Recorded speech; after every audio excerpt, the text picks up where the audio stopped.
Po mga idol, magandang hapon na yata. Hindi dito tayo sa nagsasahod. Dito po, hindi po maselan. Pwede rin po sa maselan. Tsaka yung mga sakto mga budget, pwede rin po dito. Po, nagsasakop po ito. Ayan po, napakaluwag po niyan. Ayan po. Iniikot ko lang para makita nyo lahat. Po, may mga tulog pa rito. Ayan po yung mga bisita ngayon, ordinary days lang po. Ayan. Makikita nyo po. Resort, pangalan ng resort nito Star. Yan po, napakaluwag po. Sa ngayon po, pag ordinary days ko, konti lang talaga tao. Kita po yun.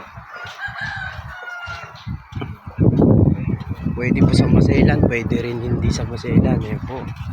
Yung ice cream po mga idol. Tayo po pagtindahan ko, konti lang bisita. Tayo sa labas.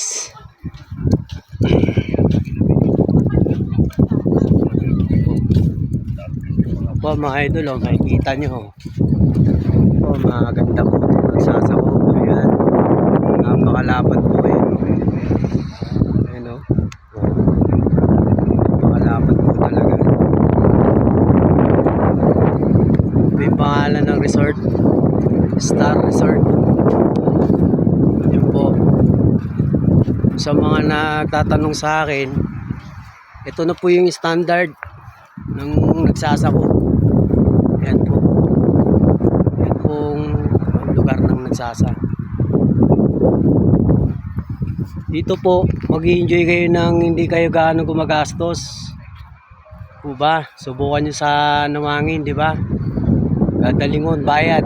Dito po hindi. Ang bayad po dito, yung pinakapagod mo lang. Unan mo pagod, di ka magbabayad. Gusto mo magandang ng bundok, eto susunod natin.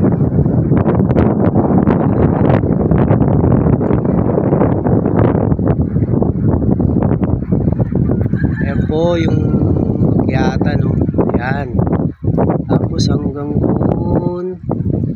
Gandun po sa tuktok na yan. May puno.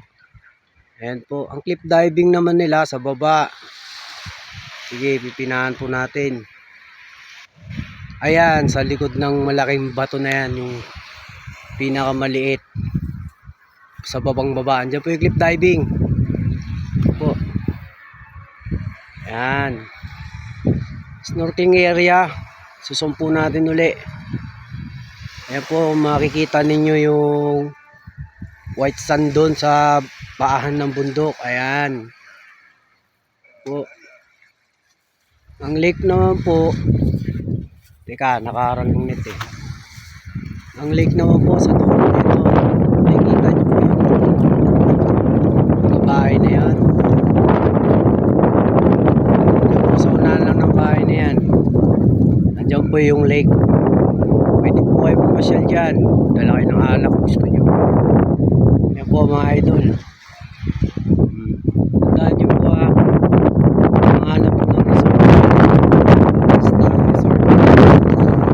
Yung kanina naman, nablinag natin. Ano naman po yun? Private. Marauyo Resort. Ayan po siya oh. Meron po silang akyatan. Susum natin. Ito po yung may akyatan na yan. Sa Marauyo Resort yan. Private po yan. Kaya magpabook kayo. Kung pupunta kayo dyan, kailangan nyo magpabook sa kanila, sa agency nila. Hindi po sila tumatanggap ng buwan nang hindi po nagpapabook. Po idol, so dito na lang tayo. Medyo pahinga muna tayo. Okay po. Thank you.